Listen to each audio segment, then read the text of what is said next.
மற்றபடி தமிழர்கள் வந்து இனவாதம் பிடிச்சவர்களோ இல்லாட்டி ஏனைய மக்களை ஒடுக்க போவர்களோ இல்லை. புலம்பெயர்ந்தர் வந்து வேணும்னா இங்கே நான் வேறு அடையாளத்தோடு வாழ்ந்துருக்கலாம். என்ன ஒரு சிங்களத்தை படித்து போட்டு சிங்களவனா மாறி இருக்கலாம், பெரும்பான்மையோட சேர்ந்து இருந்திருக்கலாம். பார்த்தீங்களா சிந்திக்கிறேன் இவ்வளோ தூரம் மினக்கிட்டு ஒரு குளிர் நாட்டில் போய் பாருங்க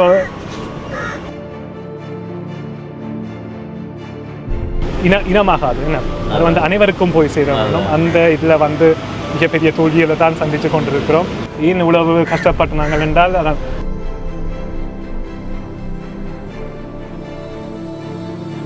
இந்த காணொளியில் உங்களுக்கு ஒரு மகிழ்ச்சியான தகவல். யாழ்ப்பாணம் மற்றும் வன்னியில வசிக்கிற உங்களுடைய அன்புக்குரியவர்களுக்கு இன்ப அதிர்ச்சியாக பரிசுகளை அனுப்ப விரும்புகிறீர்களா? கவலைப்பட வேண்டாம். www.ssjal.com என்ற இணையதளத்துக்கு செல்லுங்கள். சாக்லேட் வகைகள், பூக்கொத்துகள், மரக்கன்றுகள், பழ வகைகள், இலத்திரனியல் பொருட்கள் உட்பட 1000க்கும் மேற்பட்ட பொருட்களை தெரிவு செய்து உங்களுடைய உறவுகளுக்கு அனுப்புவதற்கு வாய்ப்பு இருக்கிறது. நீங்கள் ஆர்டர் செய்து 48 மணித்தியாலத்துக்குள்ள அந்த பரிசுகள் கொண்டு போய் கொடுக்கப்படும். வங்கி சேவை ஊடாகவும் பேபால் மூலமாகவும் இலகுவாக நீங்கள் முன்பதிவு செய்து கொள்ளலாம். முக்கியமான ஒரு விடயம், இலவசமாக உங்களுடைய அன்புக்குரியவர்களிடம் அந்த பரிசுகள் கொண்டு போய் கொடுக்கப்படும்.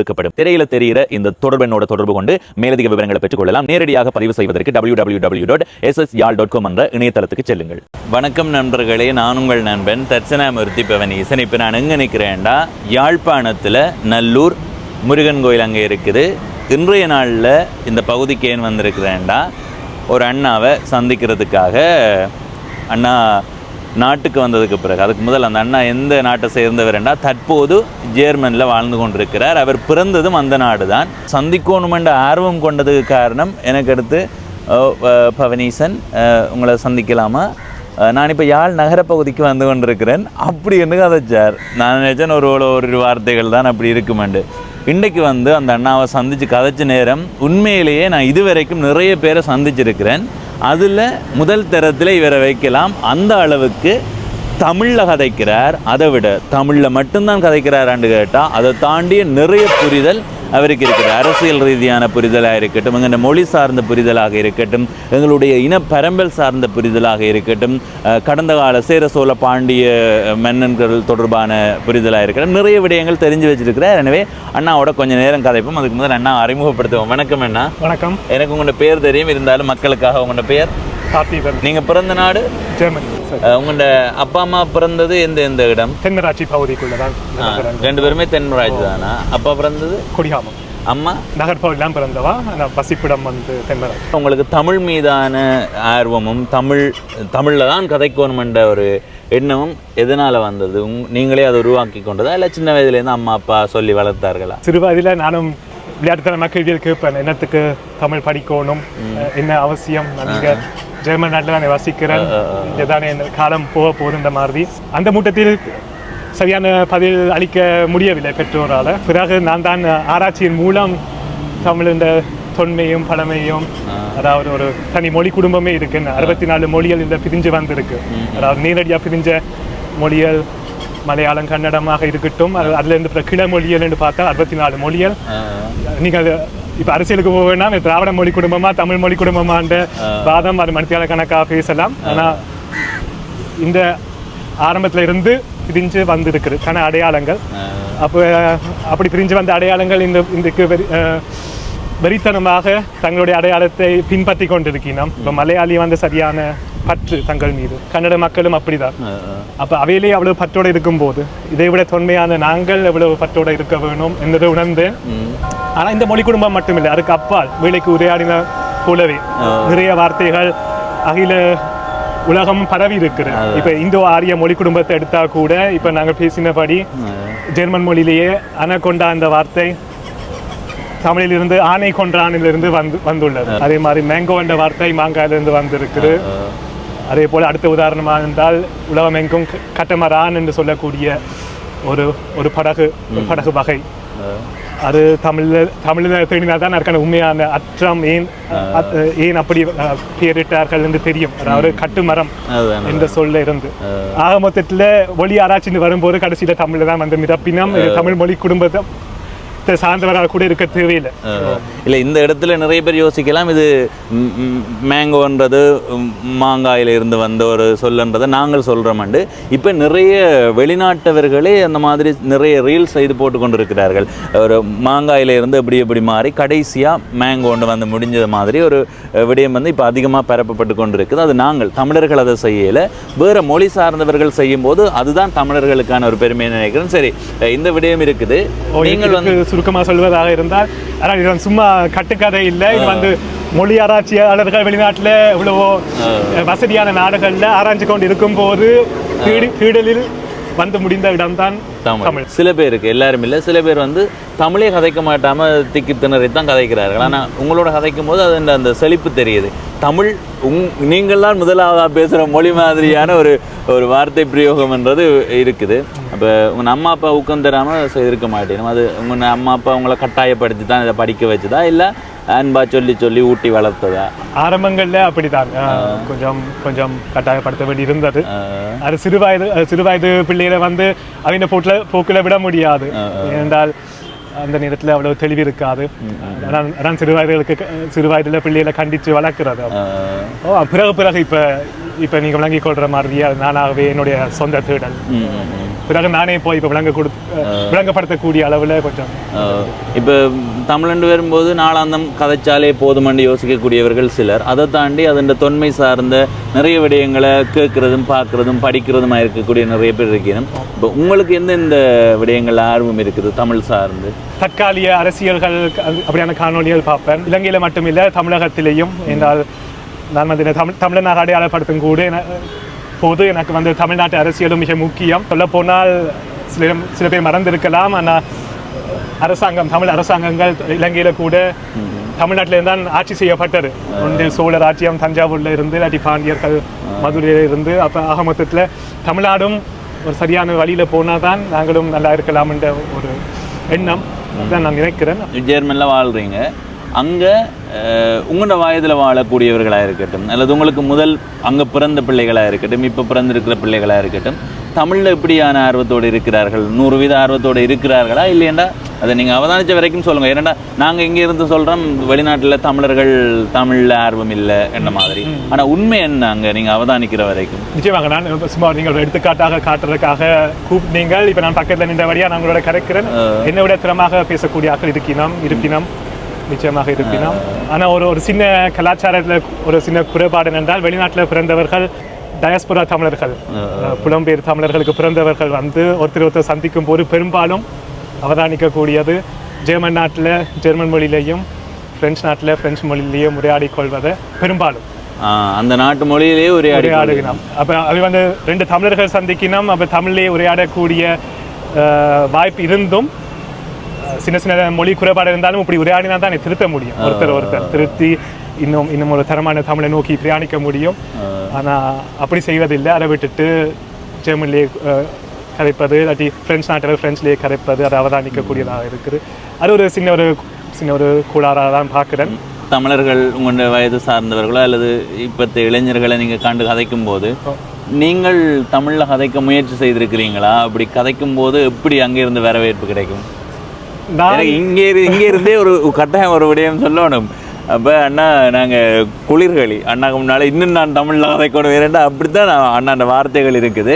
குளிர்காலி குடிச்சிட்டு சரி போவோம்ண்டு வெளிக்கிட அண்ணா சொன்னார், போய்க்கு ஒரு நிழல் படம் எடுப்போம்ண்டு. சரியா, எனக்கு உண்மையிலே அதிர்ச்சியாக போச்சு. பிறகு அப்போ திரும்ப அந்த அண்ணா சொன்னார், தான் வரும்போது என்ன சொன்னீங்க, அந்த ஏதோ ஒன்று சொன்னீங்க, ஏதோ ஒரு வார்த்தை உண்டு. நகர்வோம் ஓ நாங்கள் மெல்ல நகர்வோம் வாங்கோன்னு சொன்னார். சரியா, அடுத்தது திரும்ப பேருந்தில் வரும்போது என்ன கேட்டேன், பேருந்து நகர்பகுதியில் இறக்கி விடுங்க இவர் சொல்லியிருக்கார். அந்த அண்ணன் என்ன சொன்னவர், உங்களோட தான் வந்து இருக்கலாமங்க, இங்கேயே மாறிக்கொண்டு போகுது தம்பி, நீங்கள் இப்படி அண்ணா வாழ்த்து தான் அனுப்பியிருக்கிறார். இங்கே 100% அவர் தமிழ் கதைக்கிறதுக்கான ஒரு முயற்சியோடு இருக்கிற. இப்போ அவரோட நானும் கதைக்கும் போது எனக்கும் மகிழ்ச்சியாக இருக்குது. அதான் இப்போ நீங்கள் அங்கே கதைக்க முயற்சி செய்யும் போது அந்த இளைஞர்கள் எப்படி அது இந்த பிரதிபலிப்பு எப்படி இருக்குது? நான் நடைமுறைக்கு இப்போ சில சமயம் ஜெர்மன்லேயே நானும் உரையாடிட்டு வந்துடுவேன். எப்போ வாய்ப்பு இருக்கோ நான் தமிழுக்கு மாற பார்ப்பேன். நான் மற்றபடி வீட்டில் என்ன மாதிரி உங்களோட வீட்டில் கதைக்கிறது? தமிழ் தான், எப்பவும் தமிழ் தான். அப்பா அம்மா தான் இதுக்கு அடிப்படையே உங்களுக்கு தமிழ் கதைக்கணும்ன்ற ஆர்வத்தை. ஓம். பிறகு தமிழனாக இருக்கிற அந்த பலத்தை உணர தொடங்கினேன். இப்போ வந்து பிறகு இப்போ தமிழகத்திலிருந்து வரினந்தானே வேலை தேடி ஜெர்மன் நாட்டுக்கு. அப்போ அதிலிருந்து எனக்கு ஒவ்வொரு ஊர்க்காரர் நட்பு ஏற்பட்டது. இப்போ நான் அந்த தமிழ் தெரியாட்டி அவர்களோட அவ்வளவு நெருக்கமாக உரையாடக்கூடியதாக இருந்திருக்காரு. அவரோட இவ்வளவு நெருக்கமான நட்பை பேணக்கூடியதாக இருந்திருக்காது. அதனால ஒரு மிக பெரிய உதவியாக இருக்குது. தொழில்துறை என்ன ஐடி துறை கூடுதலானா இங்கேயே ஐடி என்ற பகுதிக்குள்ளே போனாலே தமிழ் கொஞ்சம் கொஞ்சமாக பேசுறது குறைஞ்சிடும். ஐடி என்ற உடனே அவர்கள் அந்த வார்த்தை பிரயோகங்களே அதை காட்டிக்கொள்வார்கள். அது நீங்கள் அந்த துறையும் தேர்வு செய்கிறீங்க, வெளிநாட்டிலையும் இருக்கிறீங்க. அப்படி இருந்து கொண்டு இந்த தமிழ் மீதான விடயத்தை கொண்டு போகக்கூடிய மாதிரி இருக்கு அந்த ஒரு ஆர்வத்தோடையே. முயற்சி இருந்தால் அதை கொண்டு போகலாம். தரமான தமிழ் பேசலாம் என்று தான் நான் நினைக்கிறேன். ஆனால் சொந்த முயற்சி இருக்க வேணும். அதாவது இப்போ புலம்பெயர்ந்தர் வந்து வேணும்னா இங்கேயே நான் வேறு அடையாளத்தோட வாழ்ந்துருக்கலாம். ஒரு சிங்களத்தை படிச்சு போட்டு சிங்களவனா மாறி இருக்கலாம், பெரும்பான்மையோட சேர்ந்து இருந்திருக்கலாம். பார்த்தீங்களா, சிந்திக்கிறேன். இவ்வளோ தூரம் மினக்கிட்டு ஒரு குளிர் நாட்டில் போய் பாருங்க, உருவத்தை பாருங்க, இந்த நாட்டுக்காக படைக்கப்பட்டவன் குளிர் நாட்டில் போய் இருக்கிறேன், வசிக்கிறேன். அப்போ போய் அங்கே வேறொரு மொழியை கரைச்சி போட்டு தான் கரைச்சி கொண்டா இருக்கிறோம், படிச்சு போட்டு. அப்போ ஏன் இவ்வளவு கஷ்டப்பட்டாங்கள் என்றால் அடையாளத்தை காப்பாற்றுறதுக்கு அப்போ நிச்சயமாக இதுக்கான தேடலும் முயற்சிகளும் இருக்கத்தான் வேணும். வெளிநாட்டில் வாழ்கிற தமிழர்கள் இதை சில வேளைகளில் இப்போ இளைஞர்கள் பார்க்கலாம். அப்படியானவர்களுக்கு நீங்கள் எப்படி தமிழை இலகுவாக படிக்கலாம்ன்றதை இப்போ அங்கே இருக்கிற முறையோடு எப்படி படிக்கலாம்? எனக்கு சாதாரண உரையாடல்கள் வீட்டில் இருந்து தினசரி வாழ்க்கையில் தொடர்ந்து உரையாடுறது.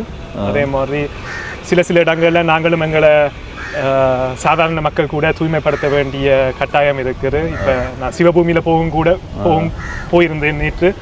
அதில் கூட வடிவாக ஒரு பலகையில் அடிச்சிருந்தேன். இப்போ என்னென்ன டச் வார்த்தைகள் மறைமுகமாக உள்ளது, என்னுடைய போர்த்துகீஸ் வார்த்தைகள் மறைமுகமாக உள்ளது, நிறைய சமஸ்கிருத வார்த்தைகள், ஆங்கில வார்த்தைகள். அப்போ எங்களுக்கு அறியாமலேயே சில வார்த்தைகள் உள்ளன. அப்போ அதையும் கூட மெல்ல மெல்ல முடிஞ்ச அளவுக்கு தவிர்த்து கொண்டு வரணும். தூய அடையாளத்தை நோக்கி பிரயாணிக்க வேணும். எல்லாருக்கும் தமிழ் பெயர்கள் வருங்காலத்தில் வைக்கணும். ஓமோம், அது அவசியம். எனக்கு அதை என்ன சொல்லுவாங்க, எனக்கு அந்த மெய் சிலிப்பை நான் வந்த உடனே நாங்கள் சொன்னோம், இது வரைக்கும் சந்தித்ததுலேயே முதல் தரத்திலே இருக்குது. என்னென்னா இந்த முடிந்த அளவு அதை நல்லா கதைக்கணும்னு யோசிக்கிறீங்க. அடுத்தது இப்போ நீங்கள் பிறந்தது அங்கே, இங்கே எத்தனை தடவை வந்திருக்கிறீங்க எங்கள் நாட்டுக்கு? எங்கள் நாட்டுக்கு இல்லை, உங்களோட நாட்டுக்கு? எங்கள் நாட்டுக்குன்னு நமது நாட்டுக்கு எப்போ எத்தனை தடவை வந்திருக்கிறீங்க? இது 4வது தடவை. முதல் இப்போ முதல் வந்திருக்கும் இப்போதைக்கும் சரியான வேறுபாடு. 2002 ஒப்பந்த காலத்தில் ஒப்பந்தம் எழுதி 2 வாரத்தில் இப்போ விளங்குது அவங்களுக்கு. 2 வாரத்தில் இங்கே நல்லூர் அடியில் நின்றதான். சரி, இதில் நான் என்ன சொல்ல வரேன்னா, அந்த ஒப்பந்த காலம் என்றது அந்த விடயம் எல்லாம் அவருக்கு தெரிஞ்சிருக்கு. இப்போ நான் அண்ணாவோட நிறைய கதைக்கெல்லாம் இந்த காணொலியில் பதிவிட முடியாது. ஏன்னா இங்கே இருக்கிற விடயங்கள் உங்களுக்கு தெரிஞ்சிருக்கு. இங்கே நீங்கள் முதல்ல 2002ஆம் ஆண்டு வரும்போது இருந்ததோடு ஒப்பிடும்போது இப்போ எப்படி இருக்குது? மக்கள் இப்போ கொஞ்சம் நிம்மதியாக இருக்கிறோம். அவைகளுக்கும் மூச்செடுக்கிறதுக்கு ஒரு சூழல் ஒன்று உருவாக வேணும், உருவாக இருக்குது. தீர்வு கிடைக்கல என்பது தெரியுது. நான் வரும்போது பிரயாணிக்கும் பாதையில் எல்லாம் அதாவது A9 மட்டும்தான் பிரயாணிக்கலாம். ஒரு காலடி எடுத்து வைத்தால் அப்படியே வெடிக்க வேண்டியதான். அப்படியான ஒரு சூழல். உரிப்பட்ட இது செக் பாயிண்ட்டுகள் எல்லாம் தாண்டி தான் வர வேண்டியதாக. அடுத்த சந்ததிக்கு என்ன சொல்ல வாரீங்க இப்போ தமிழ் சார்ந்த விடயத்தில்? நான் கண்டுகொண்டபடி இப்போ தமிழர்களாக ஒற்றுமையாக இருக்கிறத சரியான பலம். எனக்கு இப்போ பல நாடுகளில் தமிழ் நண்பர்கள் இருக்கினோம். இப்போ போய் வந்துள்ளேன், மலேசியாவுக்கு போய் வந்துள்ளேன், நண்பர்கள் இருக்கினோம், நெருங்கிய நண்பர்கள். அதே மாதிரி தமிழகத்துக்கும் இன்னும் போக இருக்கிறேன், அங்கேயும் எல்லா இடங்களிலும் நண்பர்கள் இருக்கினோம். இப்போ தமிழர்களாக இருக்கிறது ஒரு பெரும் பலம். அத்துடன் அது ஒரு பெருமை மிக்க அடையாளம். அப்போ அதை விட்டுட்டு தொலைச்சிட்டு வேற அந்த அளவுக்கு பெருமை இல்லாத அடையாளம் தேடி போக தேவையில்லை. அதுக்கு நிகரான அடையாளம் நான் இன்னும் கண்டுபிடித்தால் கருத்து தெரிவிக்கும் பகுதியில் எழுதிவிடும். இப்போ நீங்கள் மலேசியாவுக்கு போனீங்க தானே, மலேசியாவில் என்ன மாதிரி உங்களுக்கு அந்த நட்பு கிடைச்சது? அதுவும் பட்ட படிப்புக்காக வெளிநாடு வந்திருந்த அந்த நட்பான அந்த குடும்பத்தின் பிள்ளைகள் அங்கே வந்திருந்த போது அப்படியே அறிமுகமாகி அவைகளுக்கும் அந்த தமிழர்கள் திடீர்னு ஒரு தமிழர்கள் இல்லாத நாட்டுக்கு வந்த மாதிரி இருக்கும். ஏனால் ஜெர்மனியை பொறுத்த வரையில் கனடா மாதிரி இல்லை, லண்டன் மாதிரி இல்லை, பிரான்ஸ்ல பாரிஸ் மாதிரி இல்லை, நாங்கள் பரவலாக வாழ்வோம். இப்போ ஒரு நகரம் முக்கியம் எங்களுக்கு இல்லை, எங்களுக்கு தலைநகரம் பெர்லின் கூட அவ்வளவு முக்கியம் இல்லை. ஏன்னா ஒவ்வொரு மாநிலத்துக்கும் தனி ஆட்சி இருக்குது, தனி சட்டங்கள் இருக்குது. அப்போ நாங்கள் எல்லாம் பரவலாக இருக்கிறோம், பல முன்னேறிய நகரங்கள் இருக்குது, எல்லாரும் ஒரே இடத்துல இல்லை. அப்போ நீங்கள் புதுசாக வந்தால் உடனே ஒரு நீங்கள் உங்களோட வீட்டு யோசனையாக தான் இருக்கும். தமிழ் முக்கியமாக அந்த பிள்ளைகளுக்கு தமிழ் உணவு கிடைக்கலன்ட்டு ஒரு கவலை. அப்போ அப்படியான நேரங்களில் தமிழ் உரையாடுறதுக்கு ஒரு நபராகவும் இல்லாட்டி அந்த சரியான கடைகளை காட்டி கொடுக்கறதுக்கு ஒரு நபராகவும் இருந்த நான் அப்போ அதன் நிமித்தம் அப்படியே மிச்ச குடும்ப உறுப்பினரும் அறிமுகமாகி இந்த முறை இலங்கைக்கு வந்து என்னென்ன இடங்கள் பார்த்து நீங்கள் எப்படி போகுது பொழுதுகள்? இந்த சூழல் எப்படி இருக்கீங்க? சுற்றுலான்னு சொல்லி அவங்க தாய்நாட்டுக்கு உறவா வந்து போறது எப்படி இருக்கு? எனக்கு ஒரு பிரச்சனை இல்லை. இந்த முறை தான் முறையா தனியாக வந்து நீங்க தனியாக வந்துருது. அதாவது மலேசியா பயணம் 2 வாரம் அதை முடிச்சு இங்க 2 வாரம் மலேசியால இருந்து அப்படியே வீடு போக மனம் இல்லை, இவ்வளவு தூரம் வந்துட்டு அப்போ ஒருக்கா இலங்கையிலையும் வெட்டி பார்த்துட்டு போவோம்ட்டு வந்திருக்கிறேன். சரி, இங்க வந்து என்னென்ன இந்த பொழுது எப்படி போகுது? அப்போ வந்து இப்போ உறவினர் வீடுகளில் தான் தங்கி இருக்கிறேன். அப்போ அவர்களுடன் ஒரு சின்ன சந்திப்பு உரையாடல்கள் நிற்கிறது 2 வாரம் தான். அப்படி இருந்தும் பல இடங்கள் பார்த்துட்டேன். அதாவது நெடுந்தீவுக்கு பிரயாணிச்சிருந்தேன். சரி, நெடுந்தீவு எப்படி இருக்கு அவதானிச்ச வரைக்கும்? மிகவும் சிறப்பாக உள்ள தலைமை வாய்ந்த கோட்டை எல்லாம் பார்க்கும்போது அது உண்மையில ஒரு பயனுள்ள பயணம் தான். அதை எல்லாரும் ஒருக்கா பிரயாணிக்கலாம், போய் பார்க்கறதுக்கு ஒரு நல்ல இது. நான் நிற்கும் போது தான் அந்த சிவராத்திரி வர்றதுன்னு அவதானிச்சேன். அப்போ நான் எங்கேயாவது ஒரு சிவன் ஆலயத்தில் கழிப்போம்ன்ட்டு விடிய 6 மணி வரையும் அங்கே கீரிமலை நகுலீஸ்வரத்தில் முழுமையாக தனியவா இன்னொரு அத்தாரோட சேர்ந்து வந்தேன். இன்னைக்கு விடிய எப்படி கொண்ட பொழுது போச்சுது? இந்த விடிய கொஞ்சம் அமைதியாக இப்போ நெடுசலம் இடங்கள் பார்க்கறது தானே. இப்படி என்ன வாகனம் ஏதாவது ஒழுங்கு செய்து போறீங்களா? என்ன மாதிரி எப்படி பயணங்கள் எப்படி அமையுது? பயணங்கள் மாறி நேரத்துக்கு இப்போ நான் இப்போ தனியாக பிரயாணிக்கிறேன்டா பேருந்து பயணமாக இருக்கும். பஸ்லயா பேருந்துலையா? ஏன் நான் இந்த கேள்விகள் கேட்குறேன்னா அண்ணா வார்த்தைகள் வந்து உங்களுக்கு தெரியப்படுத்துறதுக்கு. அப்போ இந்த பேருந்துல வந்து பிரயாணிக்கிறது கூடுதலா ஏனென்றால் தனியாக பிரயாணிக்கும் போது குறிப்பாக மக்களை சந்திக்கலாம், உரையாடலாம். ஆமாம் ஆமாம், நானும் தான் நிறைய பேர் வழியில் காணக்கூடியவர்கள் எல்லாம் கண்டு கதைக்கிறீங்களா? அதுக்கான சூழல் ஏற்படும் போது நான் சில நேரம் போய் கதைக்க மாட்டேன். நான் கதை கொடுத்தால் நான் நின்று பொறுமையாக நின்று. இப்போ நீங்கள் உசன்ல இருந்து பேருந்தில் வந்தீங்க, வந்து எங்கே A9 பிரதானியில் எங்கே இறங்கினீங்க? கோவில் வீதி உண்டு, அதில் இறங்கி எனக்கு ஒரு 1.8 கிலோமீட்டர் வரும் போல நடந்து வந்தீங்க. எப்படி இருக்கு உங்களுக்கு? சிறப்பாக இருக்குது. அப்போ நடக்கும் போதுதான் சில விஷயங்கள் கூட அவதானிக்கலாம். அப்புறம் முழுமையாக நாட்டுக்கு வந்த மாதிரி இருக்கும். அப்போ அங்கே பிறந்த பிள்ளைகளினுடைய தொழில்கள் எப்படி இருக்கு, இந்த வாழ்க்கை முறைகள்? அங்கே பிறந்த தலைமுறைன்னு வரும்போது நல்ல கல்வி நிலை சிறப்பாக இருக்குது. நிறைய பேர் பட்ட படிப்புகள் முடிக்கணும். அதுக்கும் இன்னும் ஒரு தாய்மொழி மாதிரி தானே. இப்போ அங்கே இருந்து சிறுவாயில இருந்து அனைத்து வகுப்புகளும் தாண்டி வரும்போது அவருக்கு அது இன்னொரு தாய்மொழி மாறுதி, இரு தாய்மொழியோட வாழ்வது போல. அங்கே தொழில் ரீதியாக இப்போ இந்த தொழில் தான் மட்டுப்படுத்தப்பட்டிருக்கா, இல்லை என்னென்ன துறைகளில் இருக்கிறார்கள் உங்களுக்கு தெரிஞ்சு? அனைத்து துறைகளிலும் இருக்கணும். ஆனால் கூட அந்த பட்டப்படிப்புன்னு வரும்போது அதுக்கேற்ற தொழில்கள் தான் பிறகு பின்பற்றுவார்கள். அப்போ நல்ல நிலையில் இருக்கிறோம். சரி சரி. அடுத்தது இப்போ அங்கே இருந்து நீங்கள் எங்கள் நாட்டினுடைய அரசியல் ரீதியாக அவதானித்த விடயத்தை உங்களோட புரிதலின் அடிப்படையில்? என்னுடைய புரிதலின் அடிப்படையில் இப்போ 2009க்கு பிறகு பிரச்சாரம் என்னென்றால் போர் முடிந்து விட்டது அப்படியான ஒரு வெளிப்படையான பிரச்சாரம் உலகம் முழுவதும் இருக்குது. போர் முடிந்து விட்டது தான். ஆனால் அதுக்காக போர் முடிந்து விட்டால் அது நிம்மதி என்ற நிலையே வராது. நிம்மதி எப்போ வரும் என்றால் ஒரு தீர்வு வந்தால் தான். அப்போ எவ்வித தீர்வும் இல்லாமல் ஒரு தீர்வுக்காக குரல் எழுப்பியவர்களை அடித்து விழுத்தி போட்டு இப்படி காலத்தை இழுத்து அடிக்கிறது வந்து அது ஒரு பெரும் பிழை. ஆமாம், அது தெரிஞ்ச உலகம் நாடெல்லாம் சேர்ந்து செய்யுது. அதான் நாங்கள் இப்படி சிறுபான்மையாக இருக்கிறதும் அது ஒரு அவங்களுக்கு ஒரு சாதகமாக அமையுது. சிறுபான்மையாக இருக்கும்போது இந்த குரல் வந்து அவ்வளவு ஓங்காது. நீங்கள் தேர்தல் அரசியலாக தான் நிற்கிறீங்களா? நீங்கள் தேர்தல் கால அது என்ன மாதிரி நீங்கள் யோசிக்கிறீங்க? அதில் தொடர்ந்து இப்போ தமிழ் தேசியம் வந்து தொடர்ந்து உறுதியாக இருக்கிறார்கள் இருக்கணும். பல பேர் வெளியேறின வழியாலும் இந்த வாக்குகள் வந்து மிக குறைவென்றாலும் சில சமயம் அவையிலும் விட்டு கொடுப்புகள் அப்படியான ஒரு சரியான பலமான ஒரு வாக்குகள் கொடுத்து அவையில் பலப்படுத்தக்கூடிய நிலைமையிலையும் நாடு இல்லை. அதுதான் அருகம் திருப்பி என்ற சிறுபான்மையாக இருக்கிறது தான் ஒரு காரணம். நடக்கக்கூடாது நடந்து விட்டது. அதாவது 1948 மிகவும் ஒரு கவலைக்குரிய விடயம். ஒரு அடிமைத்தனத்திலிருந்து இன்னொரு அடிமைத்தனத்துக்கு போய்விட்டோம். அப்போ ஒரு அங்கீகரிக்கப்பட்ட நாடென்று ஒன்று ஒரு வெள்ளைக்காரண்ட கற்பனையின் நிமித்தம் ஒரு நாடு உருவாகி விட்டது. இனி இந்த நாட்டுக்குள்ள ஒரு குறிப்பிட்ட ஒரு சனத்தொகையாக இருந்தால்தான் நாங்கள் வந்து உரிமையில பெற முடியும். அமைதியான வழியில சிறிய இனமாக இருந்தால் பிறகும் மக்கள் குடியேறி திருப்பியும் அறுக்குலையும் சிறுபான்மையாகி கொண்டே தான் இருப்போம். வெறும் ஆடம்பர வாழ்க்கையை மட்டும் தேடி சென்றால் கடைசியில பணம் இருக்கும், இனம் இருக்காது. பணம் இருக்கும், இனம் இருக்காது. இப்போ தமிழ் தேசியம் பற்றி நீங்க புரிஞ்சு வச்சிருக்கிறது என்ன? தமிழ் தேசியம் தமிழர்களுக்கு சார்ந்த அரசியல் பேசுவது தமிழ் தேசியம். அதுதான் தமிழர்களுக்கான அரசியல். மற்றபடி தமிழர்கள் வந்து இனவாதம் பிடிச்சவர்களோ இல்லாட்டி ஏனைய மக்களை ஒடுக்க போவர்களோ இல்லை. யாரும் ஊரேந்து வாழ்ந்த மக்கள் தானே நாங்கள். அதனால் சிலாக்கள் வந்து தமிழ் தேசியவாதம் என்ற உடனே நேஷனலிசம் என்ற உடனே சில நச்சுத்தனமான தேசியவாதத்தை நினைப்பார்கள். இப்போ ஜெர்மன் தேசியவாதம் ஒரு நச்சுத்தனமான தேசியவாதம். ஜெர்மன் மக்கள் தான் 2 உலக போருக்கு காரணம். அப்படி இல்லை நாங்கள். அதுதான் நான் குறிப்பிடக்கூடியது. அதனால் இது ஒரு ஆரோக்கியமான அனைத்து மக்களுக்கும் நலன் கொண்டு வரக்கூடிய ஒரு அரசியல். அதில் இப்போ தற்போது 2009க்கு பிறகு உண்மையில் ஒன்றுமே இல்லை இலங்கை தமிழர்கள் மட்டத்தில். ஆனால் தமிழர்கள் என்று பார்க்கும்போது நாம் தமிழர் கட்சி தான் இப்போ சிறப்பாக செயற்பட்டு கொண்டிருக்கிறோம். இப்போ அவரிடம் குறை காண விரும்பினால், அதாவது சீமானிடம் குறை காண விரும்பினால் காணலாம். ஆனால் அவர் மட்டும்தான் தமிழ் தேசியத்தில் பிரயாணிக்கக்கூடியது. எல்லாரும் தவறுகள் செய்கிறது தான். இப்போ நான் வந்து 100 விதமாக அவரை வழிபட வேண்டிய அவசியம் இல்லை, சரிதானே? ஆனால் ஒருத்தர் தமிழ் தேசியம் பேசுவதால் தமிழ் தேசியத்தை ஊக்குவித்தால் தான் இன்னும் மேலும் மேலும் கட்சிகள் அதே இடத்துக்கு வரும்.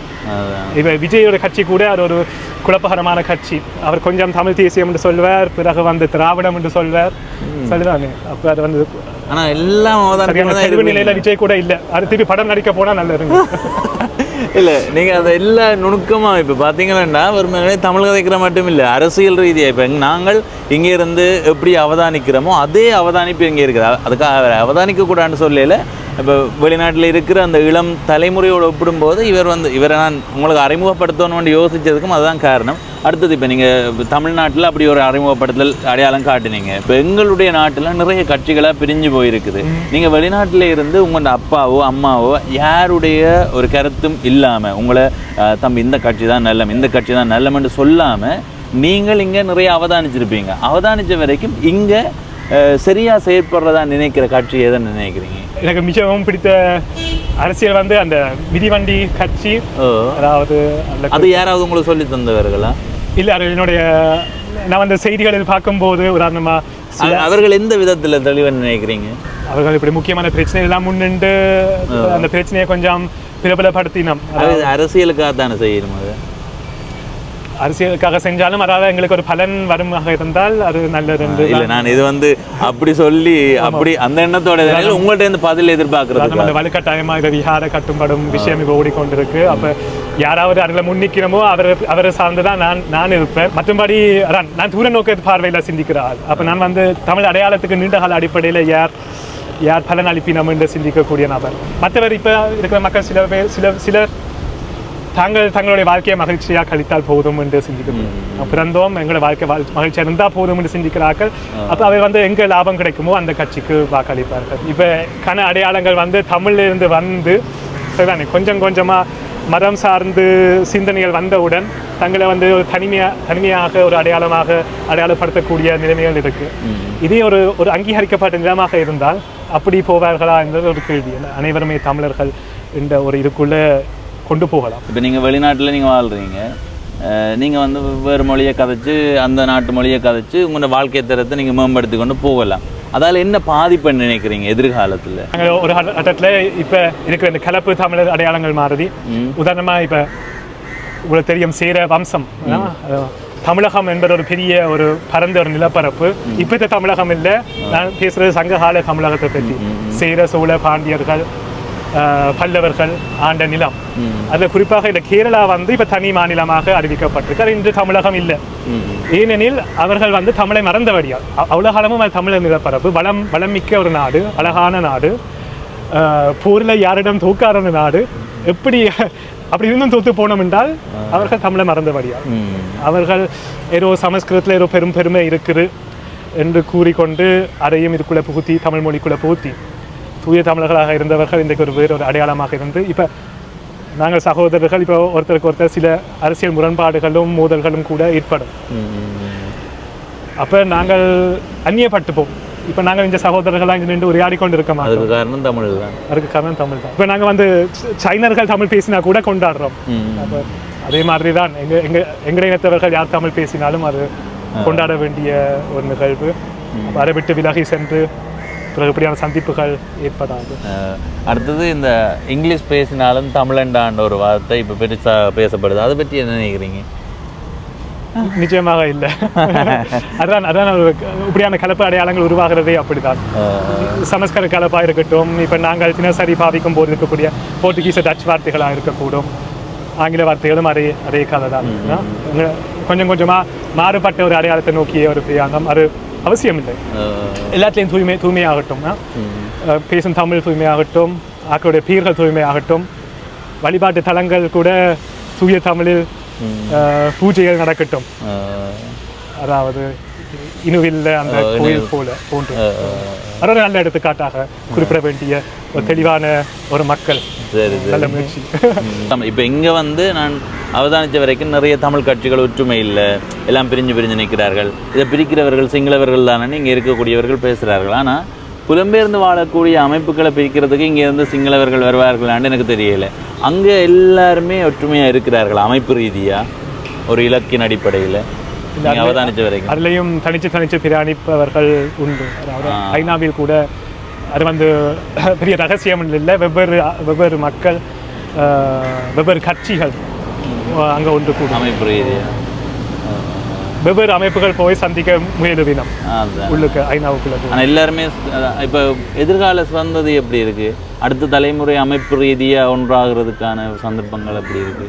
இப்போ நான் அவ்வளோ திருப்திகரமாக இல்லை நான் சொல்லக்கூடிய அளவுக்கு. ஏனென்றால் அது வந்து இளையோர் அனைவருக்கும் எல்லா விஷயமும் நல்ல வடிவாக நுணுக்கமாக ஆராய்ச்சி வச்சிருக்கணும் என்றால் இல்லைன்னு தான் சொல்லக்கூடியதாக இருக்குது. அது சரியாக இன்னும் கடத்தப்படையில் குறிப்பிட்ட ஆக்கள் நல்ல தெளிவோடு இருக்கணும். ஆனால் அந்த குறிப்பிட்ட ஆக்கள் தெளிவோடு இருந்தால் அது இனமாகாது. என்ன அது வந்து அனைவருக்கும் போய் சேரணும். அந்த இதில் வந்து மிகப்பெரிய தோல்விகளை தான் சந்தித்து கொண்டிருக்கிறோம்.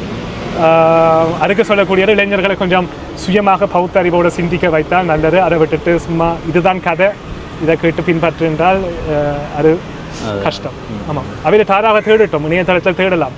இப்போ நான் அன்றைக்கு நயனா தீவுக்கு பிரயாணிக்கும் போது குமுதினி அப்போ இடையத்தளத்தை கொடுத்து பார்த்தா கணக்க செய்திகள் வரும், என்ன நடந்தது. அப்படி எல்லாரும் பகுத்து ஆராய்ஞ்சு கேள்விகள் கேட்டு கேள்விகள் எழுப்பி இது சாத்தியமா, இது நடந்ததா இல்லையா, இது வந்து சில நேரம் பொய் வரலாறா, அவர்களெல்லாம் தாங்களாக ஆராய விடணும். அதை விட்டுட்டு இப்படிதான் செயற்படணும் என்று சொல்லிவிட்டால் எப்படி பௌத்தறிவு வரும்? நாளைக்கு தனிச்சு தானே வாழ போயிடும். இப்போ முதலாவது தலைமுறை ஒரு கிட்டத்தட்ட பல பேர் சோர்ந்து, சிலாக்கள் வயதாகி, சிலாக்கள் இறப்புகளும் ஏற்பாடுது லங்காசியில் பார்க்கக்கூடியதாக இருக்குது. அப்போ இப்படி தெளிவில்லாத ஒரு தலைமுறையை உருவாக்கிட்டு சென்றால் என்ன மாறுது எனக்கு தெரியாது. சரி அண்ணா, நன்றி. நிறைய பேர் உங்களை தங்கள் வீட்டு பிள்ளையாக ஏற்றுக்கொள்வீங்க நிச்சயமாக. அந்த அளவுக்கு உங்களோட தமிழும் எங்கள் நாட்டு மீதான பற்றும் எங்களோட அரசியல் புரிதலும், புலம்பெயர்ந்த நாட்டில் இருக்கிற அரசியல் புரிதல், வரலாறு சார்ந்த விடயங்கள் எல்லாத்துலேயுமே நீங்கள் வந்து உங்களுடைய ஆர்வத்தை காட்டி முயற்சி செய்து கொண்டிருக்கிறீங்க. எனவே இன்றைய நாளில் உங்களை மக்களுக்கு என் மூலமாக நான் தெரியப்படுத்தினதில் மகிழ்ச்சி. இந்த காணொலியில் வந்து ஆரம்பத்தில் கொஞ்சம் சங்கடப்பட்டார். என்னென்னா அங்கே கதைச்சது நல்லா கதைச்சார், கொஞ்சம் இந்த காணொலி தொடங்கும் போது கொஞ்சம் வந்து கதைக்கிறது கொஞ்சம் இதாக இருந்துச்சு. பிறகு போக இன்னும் கொஞ்சம் நின்றா கதையிட்டா தாங்க இல்லாது, அப்படி வரலாறு ரீதியாக நிறைய கதைக்கிறார். எனவே நான் உங்களை சந்தித்ததில் மகிழ்ச்சி. நீங்கள் இதே மாதிரியே உங்களுடைய எதிர்கால சந்ததியையும் அங்கே சிறப்பாக மாற்றி அமைச்சு உருவாக்கி கொள்றதில் பங்களிப்பு செய்யுங்கன்றதை சொல்லி விடைபெறுவோம். உங்களுக்கும் நான் என்னுடைய வாழ்த்துக்களை தெரிவிக்கிறேன். உங்களுக்கு நிறைய தூர நோக்கு பார்வை இருக்குது, அதனால தான் உங்களை சந்திக்கணும் நினைச்சேன் நான். அது தெரியல, காணொலி பார்க்குறீங்களா? எல்லாம் சும்மா வந்து நீங்கள் உங்களோட காணொலிகள் பார்க்க. சரிண்ணா, சரி, நன்றி, மகிழ்ச்சி. சரி மக்களே, நன்றி.